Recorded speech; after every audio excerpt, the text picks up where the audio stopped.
도와주시옵소서. 아멘. 하나님, 이곳 가운데 모인 주의 청년들, 하나님 말씀 듣고 그 말씀대로 살기를 결단합니다. 오늘 이 예배 가운데 역사하셔서 오직 주만 영광 받으시는 시간 되게 도와주시옵소서. 사랑합니다. 감사합니다. 예수님의 이름으로 기도드립니다. 아멘.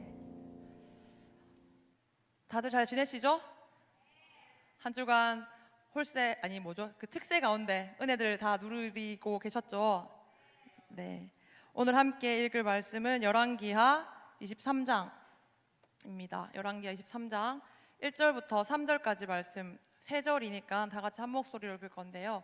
열왕기하 23장 1절부터 3절까지 다 같이 한 목소리로 읽겠습니다. 시작. 왕이 보내 유다와 예루살렘의 모든 장로를 자기에게로 모으고 이에 왕이 여호와의 성전에 올라가매 유다 모든 사람과 예루살렘 주민과 제사장들과 선지자들과 모든 백성이 노소를 막론하고 다 왕과 함께 한지라. 왕이 여호와의 성전 안에서 발견한 언약책의 모든 말씀을 읽어 무리의 귀에 들리고 왕이 단 위에 서서 여호와 앞에서 언약을 세우되 마음을 다하고 뜻을 다하여 여호와께 순종하고 그의 계명과 법도와 율례를 지켜 이 책에 기록된 이 언약의 말씀을 이루게 하리라 하매 백성이 다 그 언약을 따르기로 하니라. 아멘. 함께 찬양하겠습니다.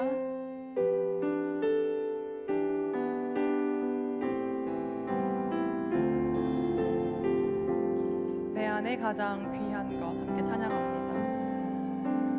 내 안에 가장 귀한 것 예수를 알미라.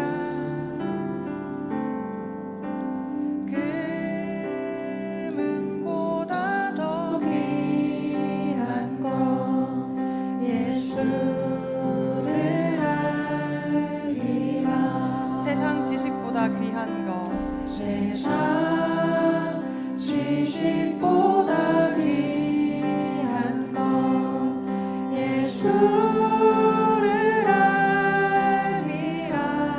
아멘이시죠? 내 안에 가장 귀한 것 예수를 알미라. 예수의 이름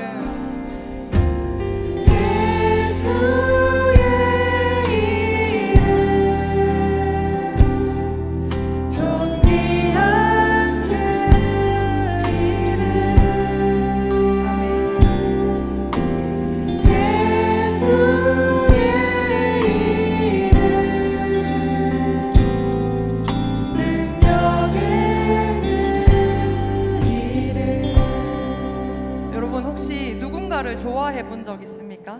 누군가를 좋아하면 그 사람이 궁금해지잖아요. 그 사람이 뭘 좋아하는지 궁금하고 지금 뭘 하고 있을지가 궁금하고 그 사람의 연락을 기다리고 헤어지는 게 아쉽습니다. 그 사람이 어떤 생각을 할지를 계속해서 생각해 보곤 하죠. 그 사람은 나를 좋아할까? 궁금해하기도 합니다. 좋아하면 할수록 더 그렇잖아요. 여러분은 하나님을 사랑하십니까? 하나님을 좋아하시나요? 신앙은 얼마나 교회를 오래 다녔냐가 아닙니다. 어떤 많은 봉사를 하고 있냐가 아닙니다. 진짜 신앙은 내가 얼마나 하나님을 알고 싶어 하는가, 내가 얼마나 하나님을 궁금해 하는가, 내가 얼마나 예수 그리스도와 함께 하기를 갈망하는가, 그것이 진짜 신앙입니다. 하나님과는 관계를 가져야 되는 거예요. 그냥 그분은 성경 안에만 계시는 분이 아니라, 그분은 저기 먼 나라에서만 역사하시는 분이 아니라, 그분은 지금도 나에게 말씀하시는, 나와 함께 관계하고 싶어 하시는 분입니다. 우리 시간 함께 더 찬양할 때 같이 한 번 더 찬양할 것인데요, 가사를 묵상하면서 하나님 정말로 내 안에 가장 귀한 것이 예수 그리스도를 아는 것입니다, 이런 마음의 결단함으로 한 번 더 찬양하겠습니다. 내 안에 가장 귀한 것, 내 안에 가장 귀한 것 예수를 알미라. 아멘. 금은보다 더 귀한 것 예수를 알미라. 세상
시간 함께 기도합시다.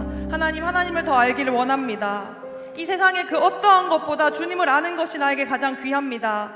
주님, 이 시간 말씀을 통하여 주님을 알려주세요. 존귀하신 주님, 주님을 알려주세요. 하나님의 뜻대로 살겠습니다. 주님의 음성을 들려주세요. 우리 이러한 결단의 마음을 가지고 함께 주님 찾고 기도하겠습니다. 주여,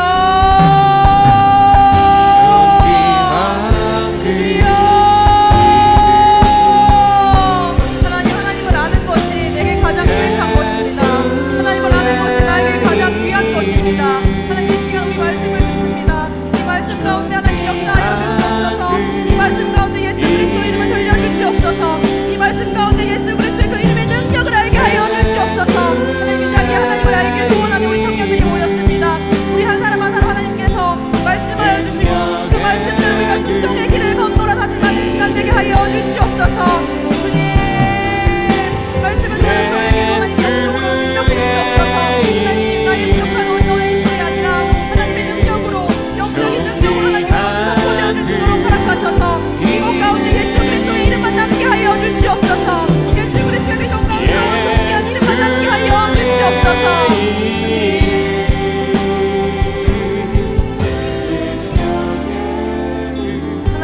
오직 예수 그리스도의 이름만 남는 시간 되기를 원합니다. 주님, 계시하셔서 말씀으로 알려주시옵소서. 하나님을 알기를 원하는 청년들이 모였습니다. 그 마음 가운데, 그 생각 가운데, 그 심정 가운데 영적으로, 능력으로 임하여 주시옵소서. 예수님의 이름으로 기도드립니다.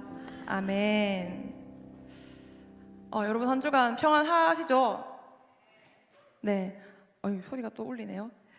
제가 다음 달에 이사를 갑자기 가야 되는 상황이 됐습니다. 그래서 저는 이 일주일 동안 집을 알아보느라 굉장히 분주했었는데요.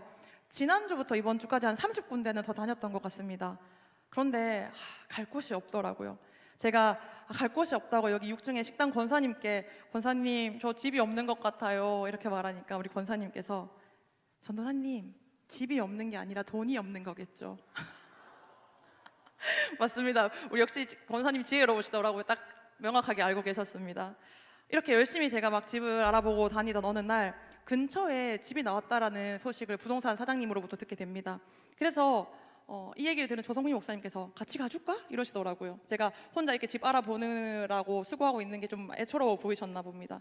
혼자 다니는 것보다는 둘이 다니는 게 낫지 않겠습니까? 그래서 네! 하고는 이제 후다닥 같이 걸어서 인근을 갔습니다. 가서 집을 막 돌아봤거든요. 근데 집을 둘러보는데 좀 오래된 집이어서 화장실이 굉장히 낡았더라고요. 목사님 갑자기 화장실에 이거 후드라고 하나요? 얘를 갑자기 이렇게 열더니 거기를 이렇게 막 보시더라고요. 제가 이분 도대체 왜 이러시는 거지? 대체 굳이 이렇게까지 해야 되나 싶었는데 우리 부동산 사장님도 같은 마음이었는지 나와서 이렇게 얘기하시더라고요. 막 살다 거기를 보는 분은 처음이에요. 호호호 이러면서 거기를 보는 손님이 처음이었다고 이야기를 하더라고요. 목사님도 얼마 전에 이렇게 이사를 할 일이 있어가지고 집을 보다가 집에 대해서 잘 아시는 분이 저기를 확인하는 걸 보셨대요. 그러니까 이제 목사님도 그전에는 저기를 열어봐야 된다는 생각을 못했었는데 잘 아시는 분이 저기를 여는 걸 보고 집을 확인할 때는 저기 화장실 후드 저기도 한번 확인해 봐야겠구나 싶어서 저를 위해서 더 꼼꼼하게 살펴주시려고 굳이 저렇게 뚜껑을 열고 뭘 봤는지 모르겠어요. 여전히 뭘 보긴 보시던데 그러시더라고요. 여러분 혹시 굳이라는 말 좋아하시나요? 제가 한성교회 사역을 하다 보니까 딱히 취미라는 것들을 가질 수 있는 여유가 없더라고요. 분명히 제가 20대 때는 하고 싶은 게 참 많았던 사람이었던 것 같은데 어느 날 사역만 하다 보니까 뭐 쉬는 날 혹은 월요일 같은 날 집에서 잠자는 것 말고 제가 딱히 하는 게 없는 거예요. 그래서 이게 정말 건강하지 않다. 이게 나한테 건설적이지 못하자. 그래서 제가 굳이 프로젝트를 만들었습니다.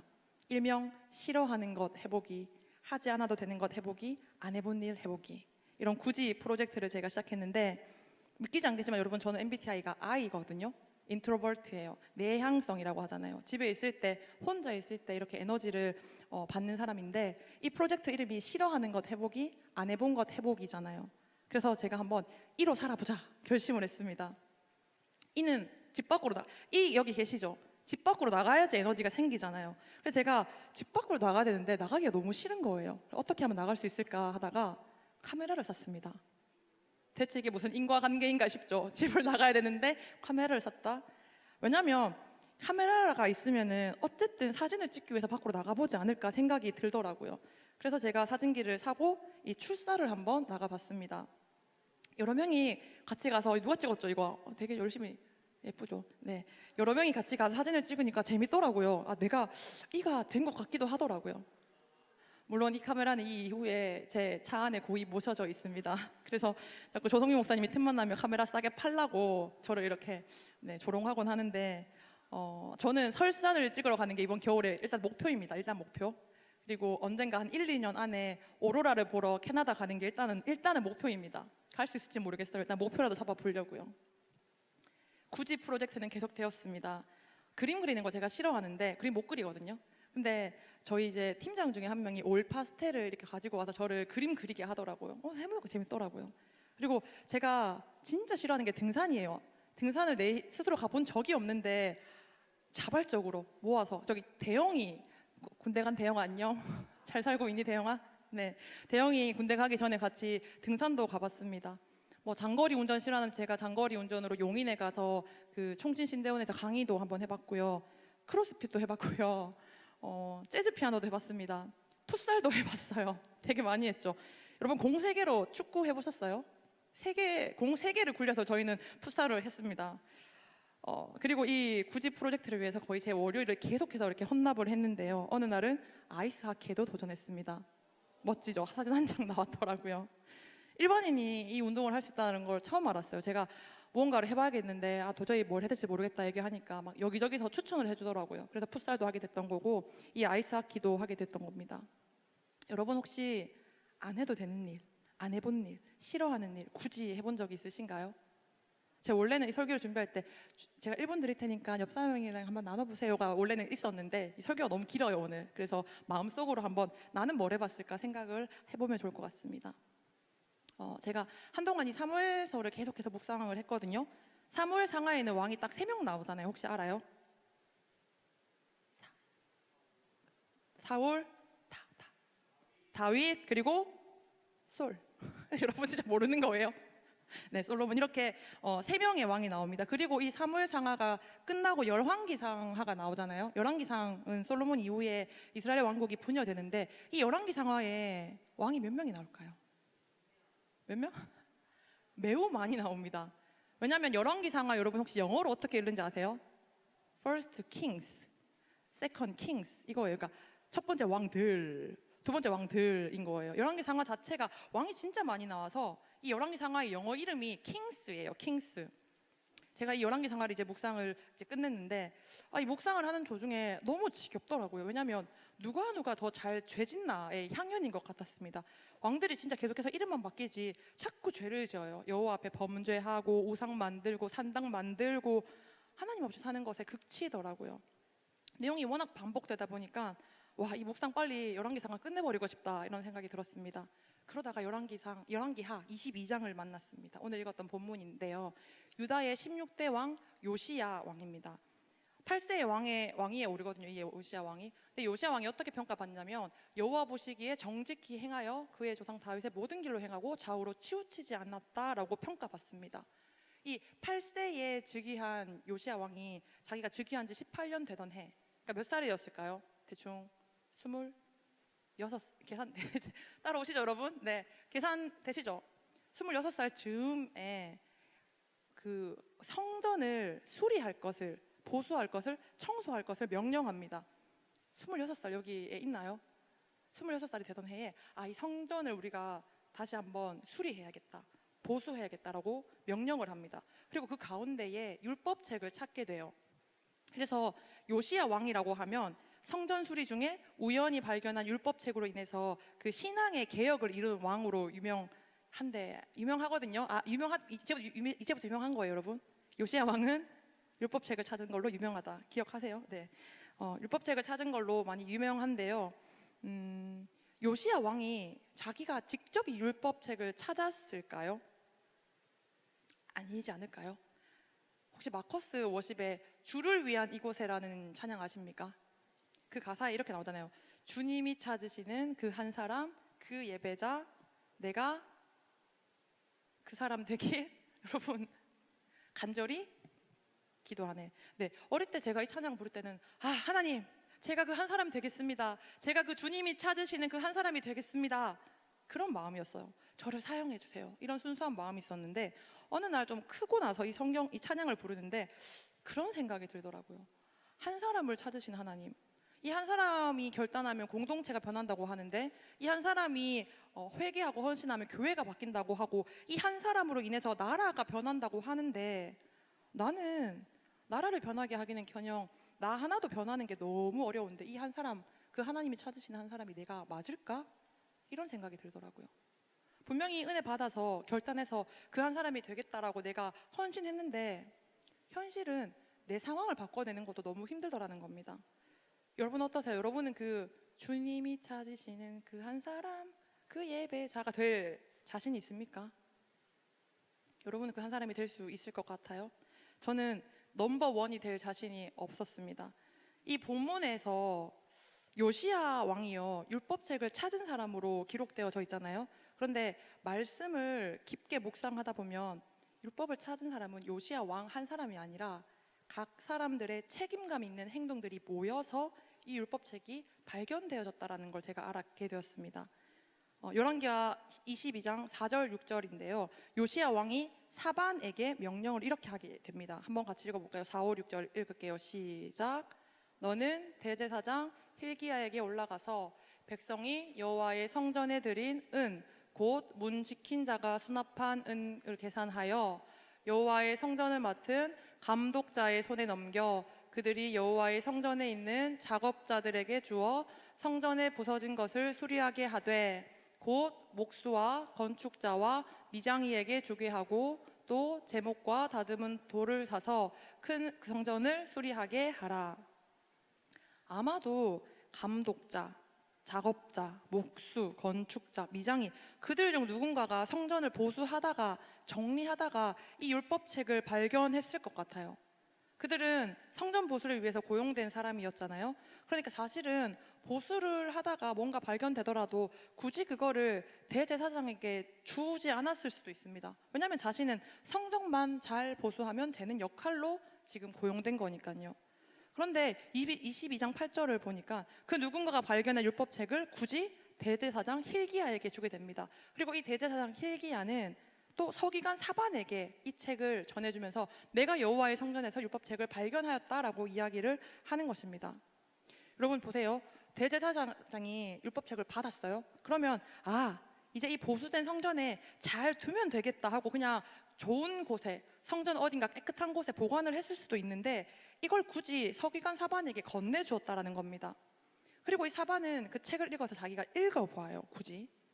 그런 다음에 이 사반이 왕에게로, 요시야 왕에게로 돌아가서 성전 보수에 대한 것들을 이야기합니다. 성전 보수는 잘 되었고 그에 대한 비용은 이런 것들이에요. 이렇게 보고를 한 후에 굳이 그 왕 앞에서 율법책을 읽습니다. 이렇게 여러 사람의 손에 거쳐서 율법책이 마침내 요시야 왕에게까지 전달이 된 겁니다. 이 전달되는 과정 가운데서 아마 한 사람이라도 이 발견된 율법책을 중요하게 생각하지 않았거나 혹은 중요하기 때문에 자신이 생각한 대로 자신의 선에서 정리를 하였더라면 요시야 왕에게까지 이 율법책이 전달되는 건 엄청 오래 걸렸던 시간일 것 같아요. 그래서 제가 이 말씀을 묵상하다가 알게 됐습니다. 주님은 넘버 원, 단 한 사람을 찾으시는 것이 아니구나. 주님이 맡기신 그 사역에 순종하는 공동체를 통해서 일하시는구나를 알게 되었습니다. 하나님은 우리 뉴액츠 한 사람 한 사람 모두의 순종을 통하여서 일하시는 분이십니다. 우리가 맡은 이 일들 지금은 아무런 의미가 없어 보일 때도 있죠. 누군가가 내게 부탁한 그 일이 때로는 나와 전혀 상관없어 보일 때도 사실 있습니다. 굳이 이 일을 해야 되나 싶기도 합니다. 그런데 우리에게 주어진 이 일들을 묵묵하게 그리고 책임감 있게 해낼 때 그리고 그러한 순종들이 모일 때 하나님은 우리 뉴액츠 공동체를 통해서 반드시 역사하시는 분일 줄 믿습니다. 우리 11절 함께 읽어볼게요. 시작. 왕이 율법책의 말을 듣자 곧 그의 손을 찢으니라. 율법책의 말을 들은 요시야 왕의 행동이 무엇입니까? 옷을 찢는 거죠. 여러분, 이 옷을 찢는 행위는요, 마음을 찢는 것, 즉 회개를 말하는 건데요. 성경에 옷을 찢는다라는 표현 종종 있죠. 회개하고 자복하고 애통할 때 이런 표현을 많이 쓰거든요. 마음을 실제로 찢을 수는 없으니까 마음을 찢을 각오로 옷을 찢으면서 회개하며 자복한다라는 뜻입니다. 요시야 이전에 이 율법책이 귀중하게 보관되어 있지 않았습니다. 방치되어 있고 버려지다시피 했던 것 같아요. 여러분 혹시 10월 마지막 날이 무슨 날인지 잘 아시나요? 뭘까요? 오, 맞습니다. 우리는 보통 할로윈으로 많이 알고 있는데 이날은 개신교인에게는 종교 개혁으로 더 의미 있게 기억되어져야 되고 또 기념되어져야 하는 날입니다. 우리가 잘 알듯이 면죄부 판매를 비롯해서 그 당시에 부정부패가 심해진 이 로마 가톨릭 교회에 쇄신을 요구하게 됩니다. 그래서 이 종교 개혁 운동이 일어나게 되었는데요. 종교 개혁으로 우리가 있는 이 개신교 프로테스탄트가 생겼습니다. 이 종교 개혁은요, 오직 성경으로, 오직 은혜로, 오직 믿음으로, 오직 그리스도로, 오직 하나님께 영광을, 이 5가지 오직 교리를 말하고 있는데요. 개신교, 영어로 프로테스탄트잖아요. 이 프로테스탄트의 의미 자체가 저항하는 사람들, 항거하는 사람들이란 뜻입니다. 쉽게 말해서 개신교는 저항 그 자체로 시작된 것입니다. 세상에 저항하는 것, 시대에 저항하는 것 말이죠. 율법책을 발견했던 요시야 왕이 마음을 찢고 회개한 것처럼 이 개신교의 출발 자체도 마음을 찢고 회개하며 그 문화에, 그 당시 시대에 저항하며 생겨났다는 겁니다. 여러분, 세상은요, 굳이 남 일에 참견하지 말라고 얘기합니다. 자기만 잘 챙기면 된다고 이야기를 하죠. 시킨 일을 잘 하라고 이야기합니다. 다른 사람 도와주는 게 별 의미가 없다라고 이야기해요. 그래서 물에 빠진 사람 건지면 보따리 내놓으라고 한다고 굳이 도와주지 말자는 이야기들 이제 하죠. 그리고 호의를 베풀면 둘리가 돼서 호구가 된다. 뭐 이러면서 도와주지 말라고 이야기합니다. 그런데 그런 세상의 가치관에 도전하는 것이 바로 기독교라는 겁니다. 세상의 이치를 몰라서가 아니라 그런 이치를 잘 알고 있지만 그럼에도 불구하고 굳이 그렇게 해보는 것, 그것이 바로 기독교인, 그리스도인이라는 것입니다. 제가 얼마 전에 저희 군에 그 김예은이라는 청년이 있는데 예은이를 만나서 이야기를 나누다가 딩 한 게 있어요. 예은이 이렇게 얘기하더라고요. 예전에는 자기들이 리더 생활할 때, 그 예전이 아마 한 5년 이전인 것 같아요. 그 친구도 되게 옛날 친구거든요.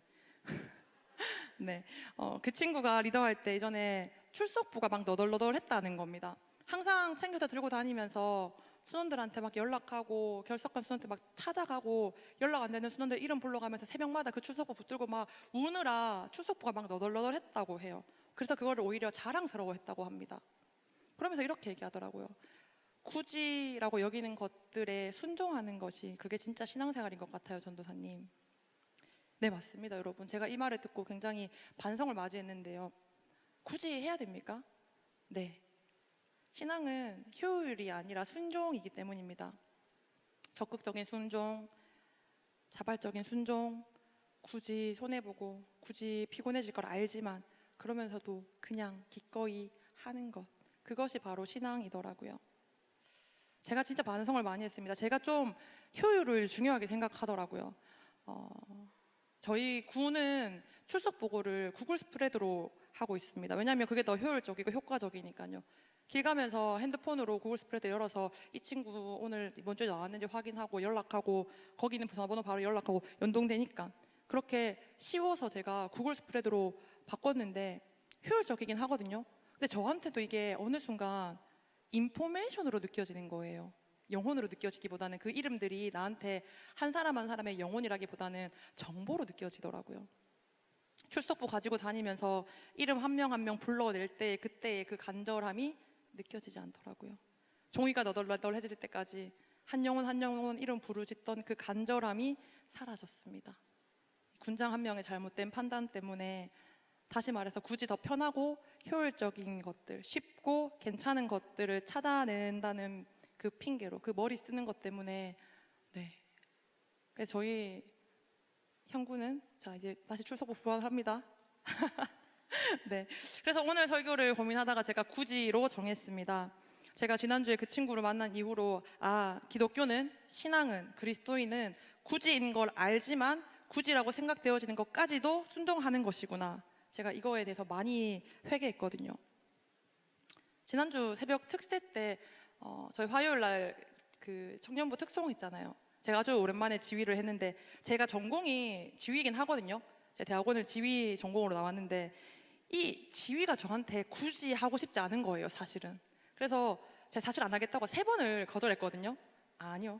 뭐 다 이거 제가 왜 청년시키세요 이랬는데 김병준 목사님이 갑자기 한번 하시죠. 그냥 이렇게 얘기를 하시더라고요. 그래서 진짜 하기 싫었는데 제가 순종하는 마음으로 했습니다. 그런데 하고 나니까 너무 행복하더라고요. 제가 그 지휘를 안 하고 싶어 하는 이유가 사실은 더 잘하고 싶은데 내가 잘하고 싶어 하는 기대치만큼 내가 못해서 그 꼴을 보기 싫어 제가 안 하는 거거든요. 근데 하고 나니까 이게 하나님께 영광 돌리는 일이구나.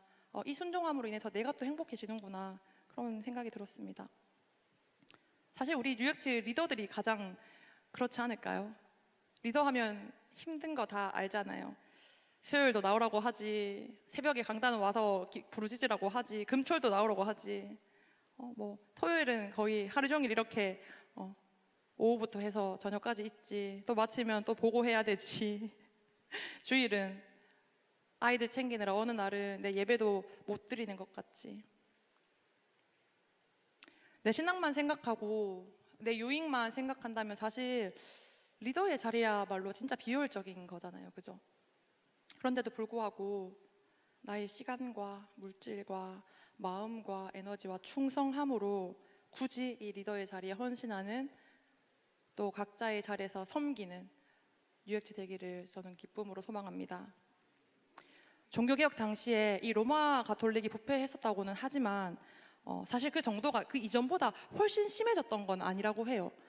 뭐 늘 그랬던 것처럼 누군가는 여기서 부정을 하고 있는 거고, 또 면제부 판매가 굉장히 우리가 심각해 보이지만 어떤 역사자들은 사실 그 정도 부패는 이전 시대의 부패에 비해서는 오히려 나아진 것이라고도 평가합니다.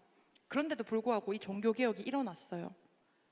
종교개혁을 주도했던 많은 사람들 중에서 가장 대표적으로 알려져 있는 이 마르틴 루터 또한 목사였거든요. 그러니까 성직자였던 거예요.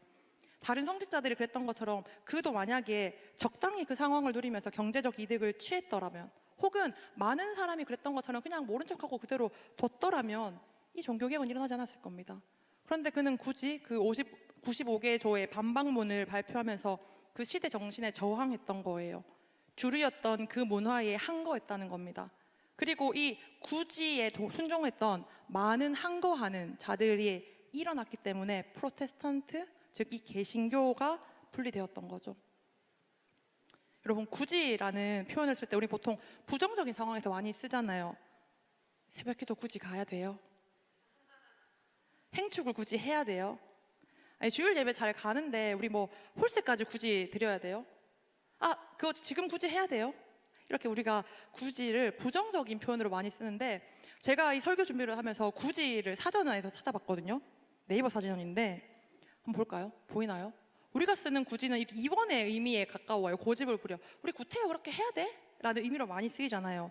그런데 이것보다 더 중요한 1번 한번 볼까요? 같이 읽어볼래요? 시작. 네, 보통 여러분 아시겠지만 사전은 1번이 더 많이 쓰일 때잖아요. 근데 우리는 보통 2번으로 이 굳이를 많이 썼더라고요. 굳이가 굳게 라는 의미도 훨씬 더 1번으로 있다는 겁니다.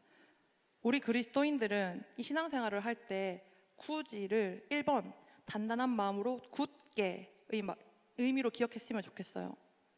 굳이 해야 돼? 네, 우리 굳이 합시다. 우리 굳게 한번 해봅시다. 비효율적이어도, 때로는 납득이 안 되어도 굳이 한번 해봅시다. 또 어떨 때는 의미가 없어 보이는 것처럼 보인다 할지라도 굳이 해봅시다. 세상이 말하는 가치관에 한번 항거해봅시다. 세상의 편안함, 또 세상에서의 그 안락함들이, 성공이 성경에 반한다면 우리 그것에 저항하는 뉴욕치 되기를 간절히 소망합니다. 여러분, 새벽기도 굳이 가야 됩니까? 네, 새벽기도 우리 단단한 마음으로 굳게 한번 가봅시다. 우리 전도해야 됩니까? 네, 우리 전도 굳게 한번 해봅시다. 리더하면 시간 뺏기고 재정 쓰는데 그래도 리더 해야 하나요? 네, 우리 그럼에도 한번 불구하고 해봅시다. 이러한 신앙의 굳이들이 모일 때에 공동체가 바뀌고 우리의 일상이 변화하고 세상이 하나님을 알게 될 줄 믿습니다. 우리 단단한 마음으로 굳게 성경이 말하는 대로 한번 살아가기를 결단하는 오늘 되기를 축복합니다. 다시 본문으로 한번 돌아가 볼게요. 이렇게 율법책을 발견한 작업자들에 의해서 굳이 대제사장 hil기야로 또 사반으로 왕에게까지 이 율법책이 전달이 되었습니다. 각자의 구지가 모여서 이 율법책의 말을 듣게 된 요시야 왕이 자신의 옷을 찢고 마음을 회개하게 되어지죠. 그런 다음 왕은 이러한 모습을 보입니다. 우리 한번 열왕기하 23장 1절 2절 한번 읽어볼까요? 큰 목소리로 같이 읽겠습니다. 시작.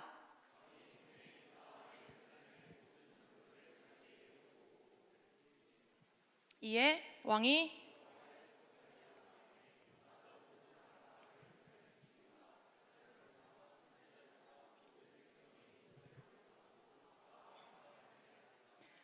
여호와의 성전 안에서 발견한 언약책의 모든 말씀을 읽어 무리의 귀에 들리고 1절 한번 열어주시겠어요? 여러분, 복음을 받은 자는요 사람을 모읍니다. 그리고 2절이요. 그리고 그 모은 사람들에게 말씀을 읽어서 무리의 귀에 들리게 합니다. 여러분, 뭔가 생각나지 않습니까? 사람을 모으고 말씀을 듣게 합니다. 사람을 모으고 말씀을 듣게 합니다. 행축입니다. 사람을 모으고 말씀을 듣게 합니다. 제가 하는 얘기 아니죠. 성경이 하는 얘기잖아요. 그죠? 제가 하는 얘기가 아니에요. 성경이 방금 그렇게 얘기한 거예요. 열왕기하가 사람을 모았고요, 모든 사람에게 말씀을 읽어서 무리의 귀에 들리게 하는 것입니다. 여러분, 행축의 주된 관심사가 그거잖아요. 사람을 모으는 것 맞잖아요. 왜 모읍니까? 그 사람의 귀에 그 말씀이 듣게 하기 위해서. 우리 교회가 매년 매 순간, 사실 매년 아니고 매 순간 매일 전도를 강조하죠. 1년의 모든 스케줄이 사실 이 행축에 포커싱 되어 있다고 해도 과언이 아닙니다. 그런데 오늘 함께 읽었던 본문 1절에서 요시야도 모든 예루살렘과 유다의 장로들을 모았어요. 1절에서. 근데 2절에서 유다 모든 사람과 예루살렘 주민과 제사장들과 선지자들과 모든 백성과 노소를 막론하고 다 왕과 함께 했다고 이야기합니다. 여러분, 여기서 느껴지지 않습니까? 성경이 이렇게 기록합니다. 처음에는 모든 장로를 모았다라고 심플하게 기록을 하는데요, 두 번째 기술을 할 때는요, 모든 사람, 모든 주민, 제사장, 선지자, 모든 백성, 노소를 막론하고 모였다고 합니다. 그리고 왕이 자신이 발견한 언약책의 모든 말씀을 읽어서 모인 이 무리에게 그 귀에 들리겠다고 합니다. 우리가 방문자 카드, 등록자 카드를 쓰는 이유도 여기에 있어요. 우리 모두 모여서 말씀을 들었잖아요. 1절은 심플하게 얘기했지만 2절에서는 누가 모였는지를 다 기록한다는 겁니다. 얼마나 많이 모였는지는 그런 의미에서 중요합니다. 말씀이 선포되는 그 자리에 모두가 모이기를 힘씁시다. 우리만 모이는 것이 아니라 우리의 모든 사람들, 우리의 모든 주민들, 모든 가족, 모든 친구, 모든 직장 사람들 모두가 함께 모여서 하나님의 말씀을 듣는 그런 행축되기를 우리 소망합시다. 이제부터가 제가 진짜 하고 싶은 이야기인데요, 벌써 시간은 많이 되었지만 계속 하겠습니다. 여러분, 이렇게 모여서 말씀을 듣고 그냥 끝나는 것이 아니에요. 말씀을 제대로 들은 사람에게 일어나는 변화가 있습니다. 열왕기하 23장 3절 말씀 같이 한번 읽어볼까요? 시작. 왕이 단위에 서서 여호와 앞에서 언약을 세우되 마음을 다하고 뜻을 다하여 여호와께 순종하고 그의 계명과 법도와 율례를 지켜 이 책에 기록된 이 언약의 말씀을 이루게 하리라 하매 백성이 다 그 언약을 따르기로 하니라. 한번 그냥 띄워놔 주세요. 말씀을 들은 사람들은요, 첫 번째 순종하게 되어 있습니다. 두 번째, 그리고 그 말씀을 지키고 싶어 합니다. 마지막으로는 말씀을 이뤄서 그 언약을 따르기로 결단을 하게 됩니다. 여러분, 순종하고 말씀을 지키고 그 말씀대로 살아가는 것, 이것이야말로 우리의 삶의 이유 아니겠습니까?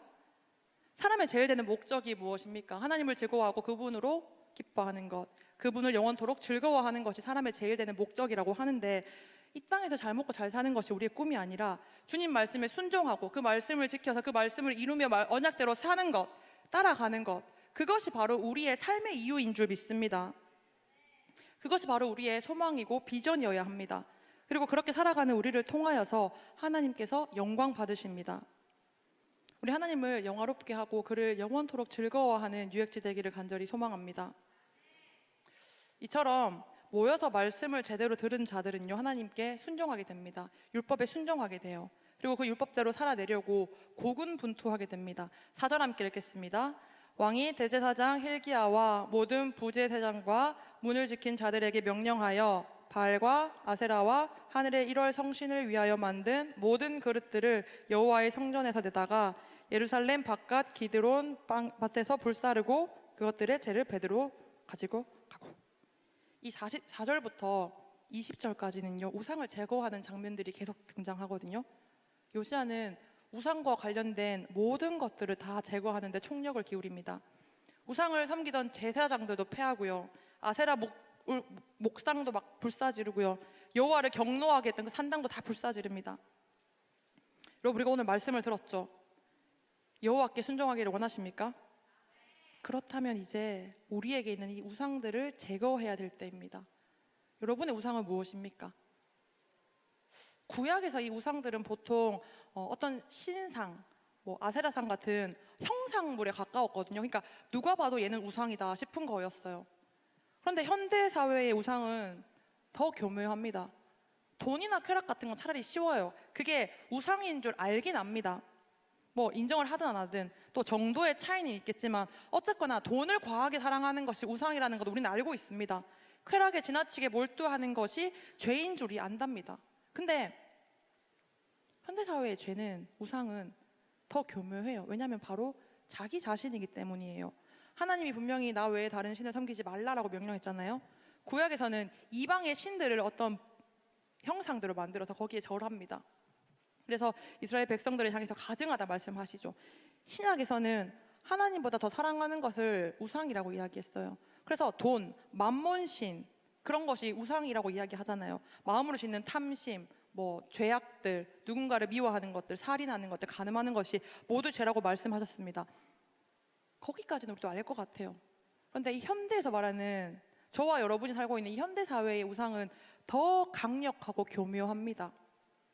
건강을 위해 운동하는 것, 그것이 우상이 될 수 있다는 겁니다. 다이어트, 우상이 될 수 있어요. 맛있는 걸 먹는 것도 우상이 될 수 있습니다. 게임과 도박도 그래요. 그런 의미에서 취미생활, 학업, 직장, 애인, 가족, 그 모든 것들, 어쩌면 사역까지도 우상이 될 수 있다는 겁니다. 왜냐하면요, 여러분, 자기 생각이 옳다고 여기기 때문이에요. 내 판단이 맞다라고 확신하기 때문입니다. 내가 제일 중요하기 때문에 그래요. 성경이 뭐라고 말하는지 별로 신경 안 써요. 하나님이 뭐라고 말씀하시는지는 그다지 중요하지 않습니다.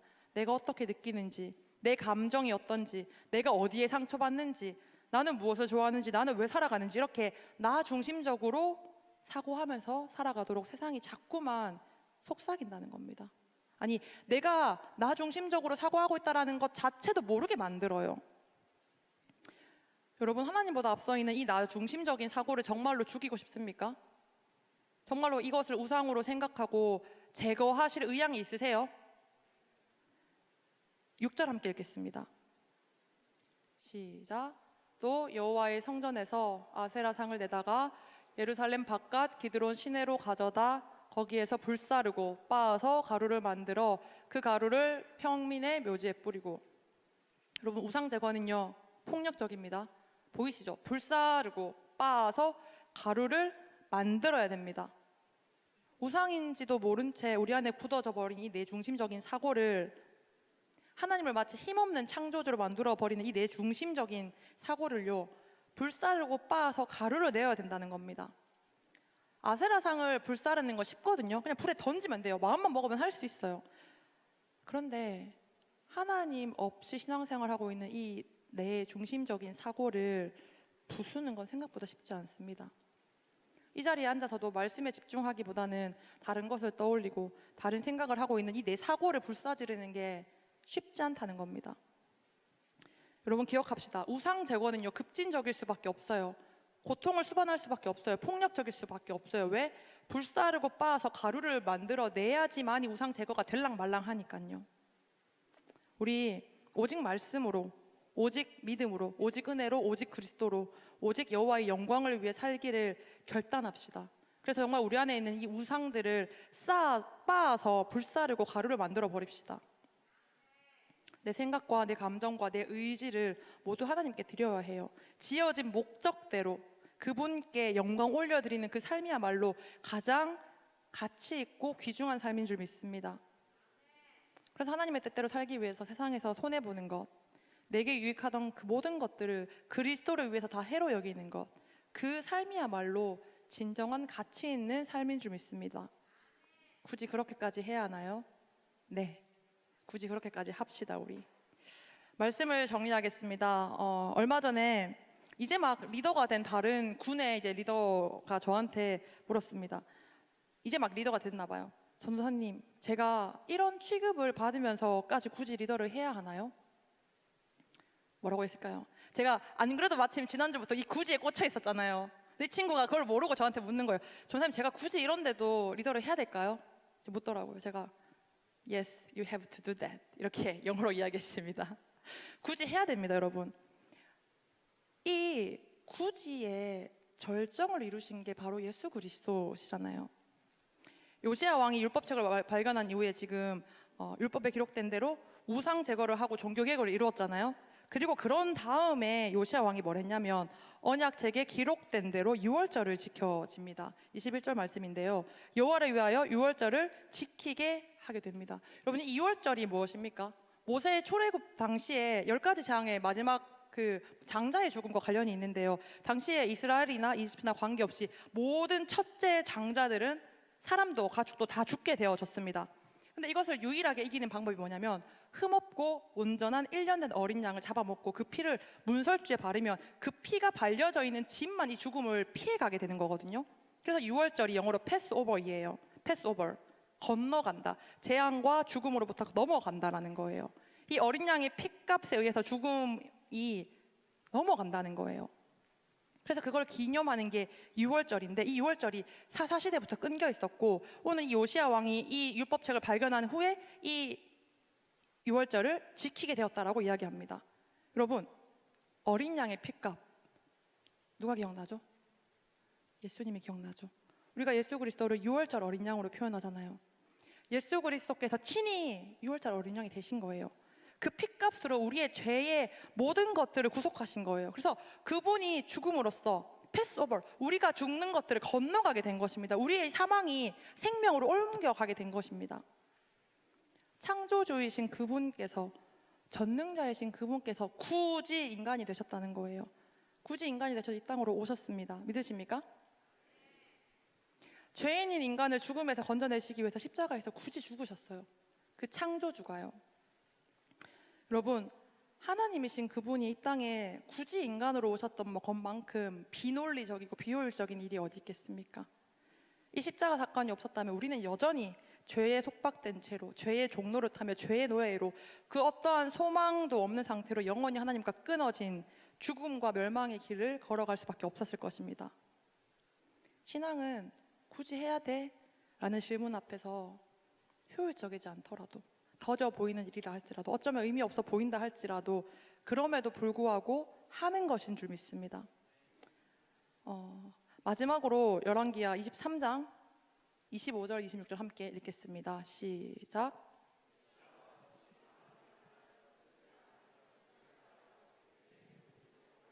여호와께로 돌이킨 왕은 요시야 전에도 없었고 후에도 그와 같은 자가 없었더라.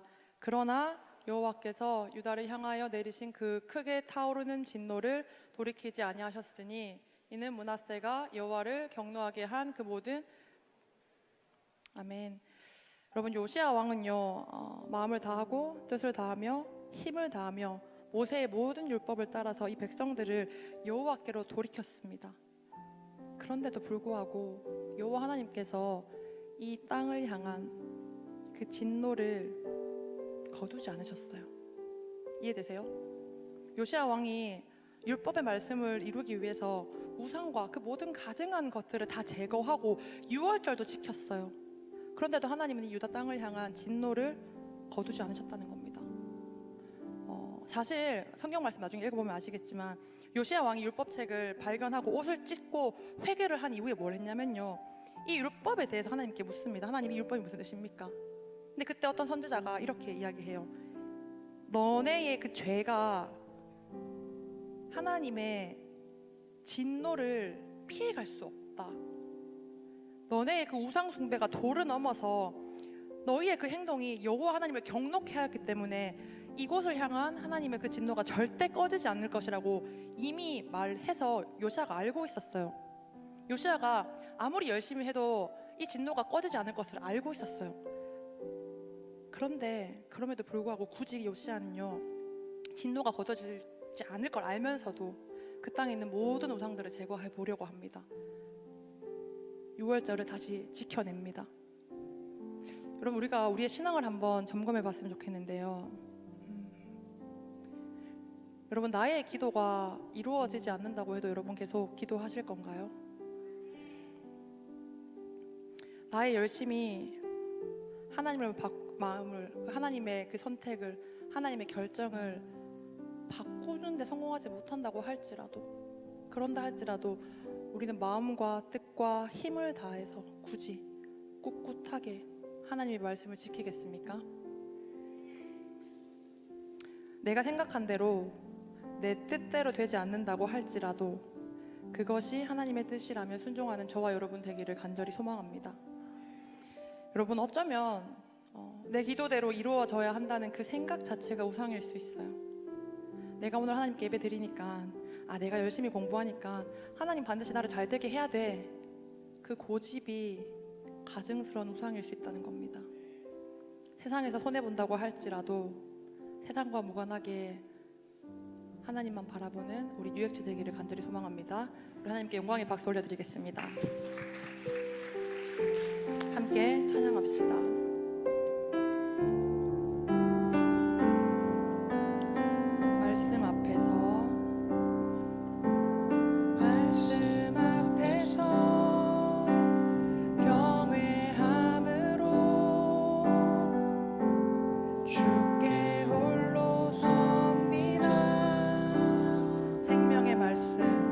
생명의 말씀 읽고 순종해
점검합시다.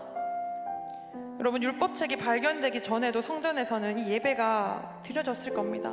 참 아이러니하지 않습니까? 말씀이 없어도 예배는 가능합니다. 여러분, 혹시 우리의 예배에 이 말씀이 빠져있진 않는지 점검해 봅시다. 우리가 지금 이곳에 모여서 예배드리고 찬양하고 있지만 혹시나 우리 마음의 영혼이 이 말씀을 잃어버린 채로 예배드리고 있진 않는지. 그래서 이 예배라는 경건의 모양은 있지만 하나님의 이 경건의 능력이 상실되어진 우리의 삶이 이 가운데 있는 건 아닌지 한번 점검해 봅시다. 여러분, 말씀 없이도 예배 드릴 수 있고요, 사역할 수 있습니다. 그런데 그것이 무슨 소용이 있겠습니까? 우리 함께 기도합시다. 주님, 하나님 말씀의 능력이 있을 줄 믿습니다. 그 말씀에 두려워하며 그 약속을 믿는 믿음을 허락하여 주시옵소서. 하나님, 내 안에 하나님을 더 알길 원하는 마음이 불일 듯 일어나게 하여 주시옵소서. 주님, 다른 것 아니라 주님을 아는 그것이야말로 내게 가장 귀한 것임을 고백합니다. 주님을 더 알기를 원합니다. 주님, 말씀하여 주시옵소서. 말씀 없이 살아가지 않도록 도와주시고 늘 주님과 동행함으로 주님과 만나는 내가 되게 해달라고 우리 주님 잡고 기도하겠습니다. 주여,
마음을 찢으며 회개하길 원합니다. 말씀대로 살지 못했던 지난 시간을 회개합시다. 아니, 말씀이 없는데도 말씀이 없는지조차 모르며 살아왔던 그 삶들을, 그 어제를 우리 하나님 앞에 마음을 찢으며 회개합시다. 여러분, 우리의 우상이 무엇입니까? 하나님을 사랑하지만 동시에 또 사랑하고 있는 무엇인가를 이 시간 불사지릅시다. 여전히 재물이 우상이라면, 여전히 관계가 우상이라면, 여전히 나의 감정이 먼저라면 이 시간 철저하게 마음을 찢으며 하나님 앞에 회개합시다. 우리가 목숨과 뜻과 정성을 다해 하나님 말씀에 순종하지 못했던 그 지난 날들을 회개합시다. 여전히 하나님보다 내게 더 중요했던 그 지난 시간들을 회개합시다. 그리고 결단합시다. 주님, 내가 나를 하나님께 드리겠습니다. 하나님, 내가 이 땅 가운데 주님 내게 주신 그 목표대로 살겠습니다. 하나님을 영화롭게 하겠습니다. 영원토록 하나님만 즐거워하겠습니다. 하나님께 순종하겠습니다. 하나님, 앞으로 하나님 말씀이라면 세상과 비교하지 않고 무조건적으로 순종할 수 있는 믿음 허락하여 주시옵소서. 우리 그러한 믿음의 결단을 가지고 회개하며 주님 찾고 기도하겠습니다. 주여,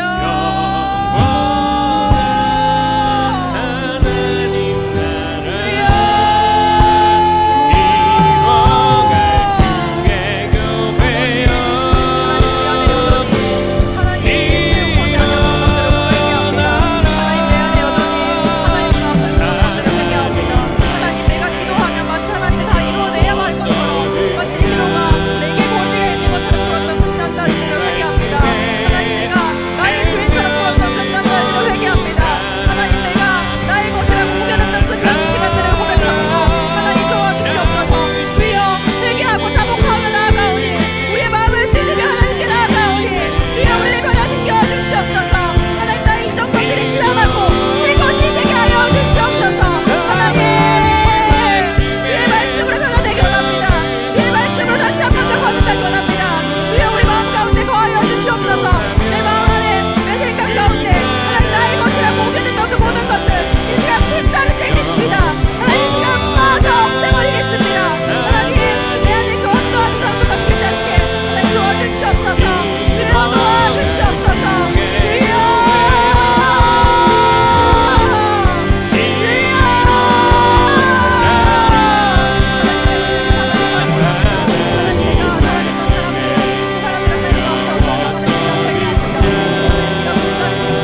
그 집을 알아보고 있는 중에 은행에 가서 상담을 했는데 그 청년 버팀목 대출이 이자가 좀 낮잖아요. 그래서 그걸로 갈아타려고 상담을 했는데 그러려면 지금 하고 있는 이 대출의 내 원금을 먼저 다 갚아야 된다고 하더라고요. 근데 제가 이 상황 속에서 하나님이 저에게 주시는 마음이 있었습니다.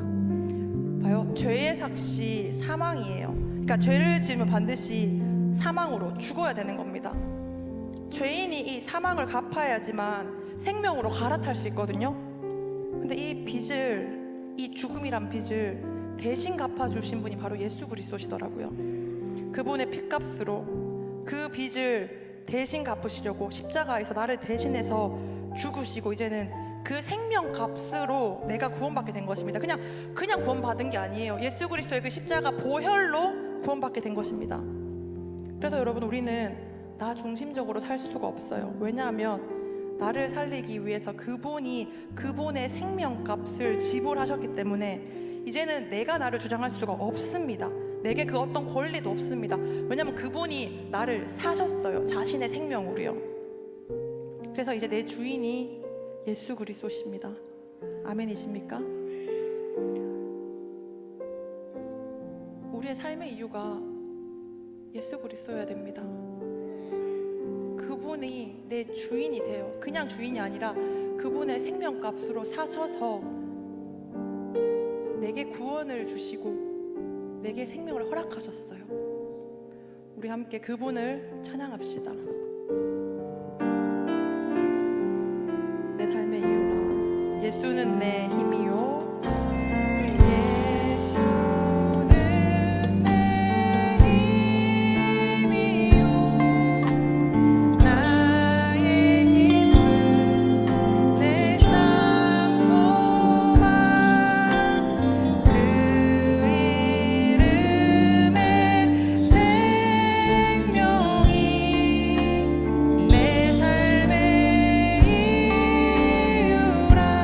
내가 사나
자들은요, 그 생명을 전해야 됩니다. 우리 아까 전에 말씀에서도 그랬잖아요. 요시야 왕이 말씀을 발견해서 사람을 모아서 그 말씀을 듣게 합니다. 우리 이 시간 함께 기도할 때 행축을 위해 기도합시다. 여태까지 우리 마음 가운데 행축이 마치 내 일이 아닌 것처럼 여겨졌더라면 하나님, 그 일이 하나님의 일인 줄 믿습니다. 복음을 전하는 그 사명이 나의 일인 줄 믿습니다.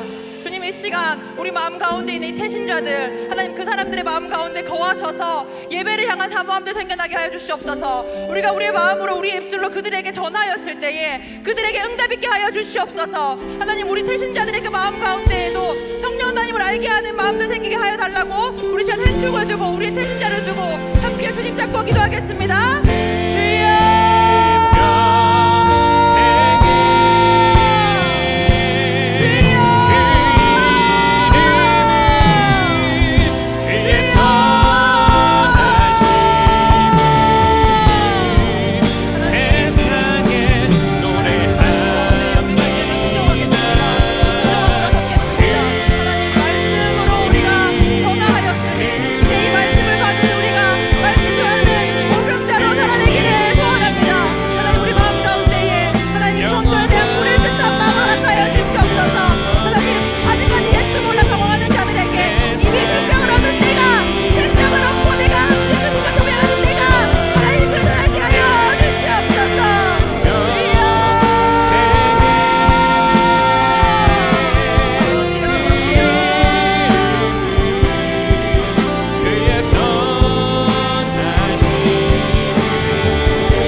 마지막 찬양은 우리 청년의 기도, 저희 특송도 했었고 계속 곡을 부르고 있는데, 제가 이 곡을 부르다가 운전을 하면서 듣고 있다가 울컥했습니다.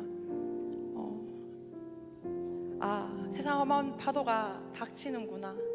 그 파도가 없어지는 것이 아니라 내가 주의 길을 걷겠다라고 결단한다면 반드시 내게는 이 세상 험한 파도가 몰아닥치겠구나.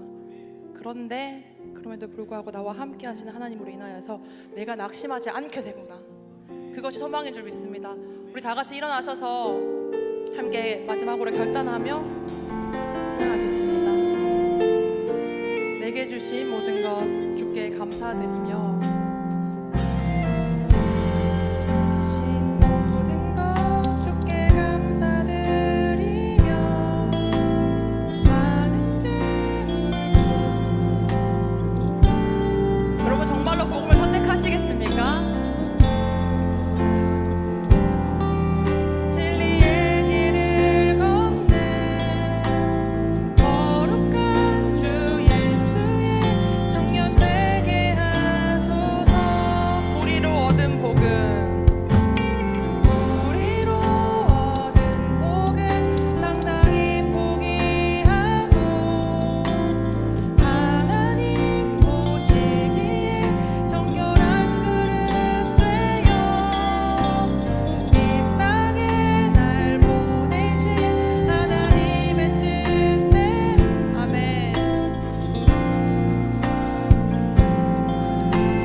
가사가 그렇잖아요.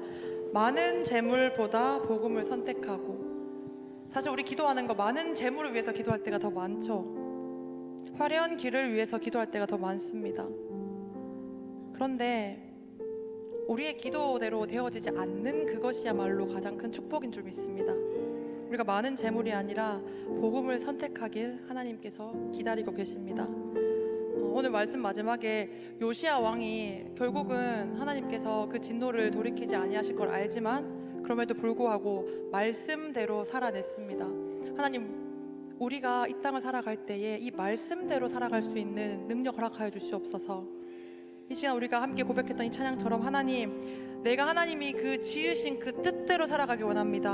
하나님을 예배하며 그 복음을 전하는 그 삶이 나의 삶이 되기를 원합니다. 우리 한번 마지막으로 결단하며 주님 찾고 기도하겠습니다. 주여,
이 복음대로 살아가고 싶어하는 마음을 주셔서 먼저 감사합니다.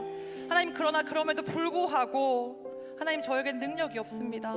여전히 세상의 소리가 더 크게 들리고 세상에서 성공하고 싶어지고 세상에서 그럴듯한 모습으로 살아내고 싶어하는 나의 욕망들이 있습니다. 주님, 그것이 복음과 먼 삶이라면 하나님, 우리가 망하는 길을 택하겠습니다. 우리가 세상에서 망하고 복음으로 승리하는 그 길을 택하겠습니다. 하나님, 이 시간 함께 기도한 우리 청년들 말씀을 듣고 변화하기 원합니다. 우리가 이 말씀을 이제 찾았으니 찾은 그 말씀 나 혼자 읽고 듣고 반복하는 것이 아니라 이제는 사람을 모으고 그 말씀을 전하는 복음자로 살아내기를 원합니다. 하나님, 우리에게 그 능력을 허락하여 주시옵소서. 내 삶의 이유가 무엇인지를 분별하게 하시고 날 지으신 그 주님의 뜻대로 예배하며 복음을 전하는 삶으로 하나님, 우리 UX를 사용하여 주시옵소서. 이 행축 가운데 많은 자들이 모여서 말씀 듣고 변화하는 그 기적을 함께 경험하길 원합니다. 우리 가운데 영혼을 사랑하는 마음 허락하여 주시옵시고 하나님, 세상이 굳이 왜 그래? 세상은 우리에게 이 시간에 여기 모여서 왜 기도해? 라고 이야기할 때 당당하게 우리는 그렇게 하겠다라고 말할 수 있는 그런 UX 되게 하여 주시옵소서. 하나님 말씀대로 순종하게 하길 원합니다. 예수님의 이름으로 기도드립니다. 우리 주기도문을 함께 예배 마치겠습니다. 하늘에 계신 우리 아버지여, 이름이 거룩히 여김을 받으시오며 나라가 임하시오며 뜻이 하늘에서 이루어진 것 같이 땅에서도 이루어지이다. 오늘날 우리에게 일용할 양식을 주옵시고 우리가 우리에게 죄 지은 자를 사하여 준 것 같이 우리 죄를 사하여 주옵시고 우리를 시험에 들게 하지 마옵시고 다만 악에서 구하옵소서. 대개의 나라와 권세와 영광이 아버지께 영원히 있사옵나이다. 아멘. 우리 하나님께 영광의 박수로 올려드리겠습니다. 예배를 마쳤습니다.